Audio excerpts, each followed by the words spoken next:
Go to the internet. All the naked ladies are Christians. You'll see Martha. Martha is coming like a prostitute. But you will never see Amina. All of you go to Harvard. How did your own education in Harvard translate to nakedness? And Amina also went to Harvard, but there was something binding her, and she could not change.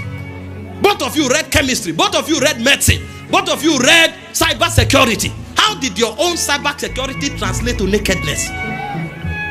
Because we don't understand kingdom. These guys will pay money to buy positions in Western civilization so that they can bring Islam there.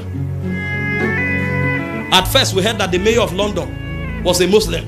Now there are over 6 mayors in London, in England, who are Muslims, and they are invading territories. When they come into any city, they buy a whole territory. The rich people gather together, buy it.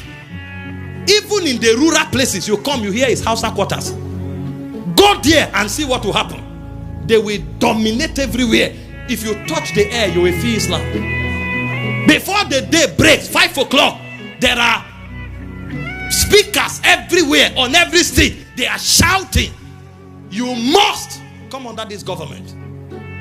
They understand colonization, we don't. That's why although Islam began 600 years after Christian, but they are spreading like wildfire. I'm not saying God is not doing anything, but I'm saying our consciousness of systemic takeover is low.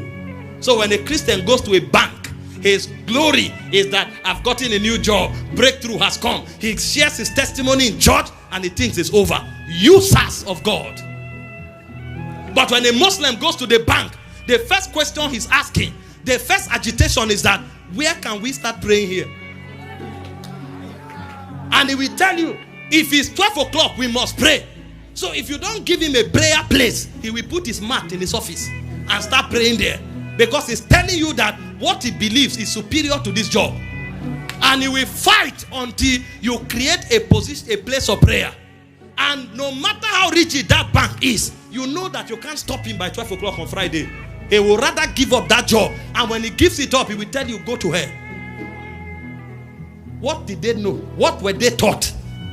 But a Christian, even if you organize prayer, they will come and say, stop this religion here. Stop this religion. Is this a place of prayer? Is this church? This is bank. If you want to pray, go to church. And they think they are learned. I'm not talking about the religiosity of not being excellent at your job and just doing religion. No, that's not what I'm saying. But I'm talking about a people that have a heart to take over systems. There are many campuses in Nigeria today. Riots break out because they refuse to give them a land to build mosque. And if these guys are driving, when it's 12 on Friday, they will park trailer in the middle of the sun, kneel down there and they are praying. Call a Christian for prayer meeting. If you don't put AC there, he won't pray. And even that prayer, if it becomes long, he will go away. Do you know the pride of a Muslim man? For his forehead to be black. You know what that means? He has not that hair on the ground until he gives you an idea of the hours he has invested on the altar of prayer. So when their forehead, his head is black, they are proud about it. They want to rub off their religion on your face. And I'm not saying advanced religion. I'm saying become conscious that there is a government that is breaking into the earth and you are the agent of that government. This is the priority of God. And so when God visits the bank, he's asking these Christians that are here, what are they doing? And we don't know the heartbeat of the Father. We don't know the burdens of the Father. We are secular people. We think we are social people. And we don't carry the weight of the kingdom.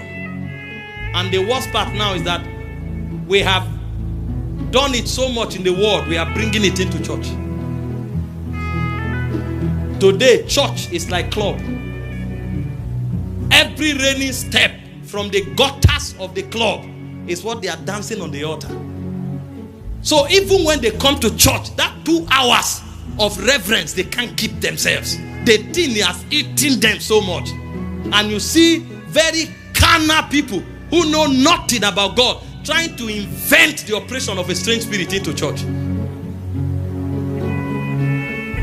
A generation must rise.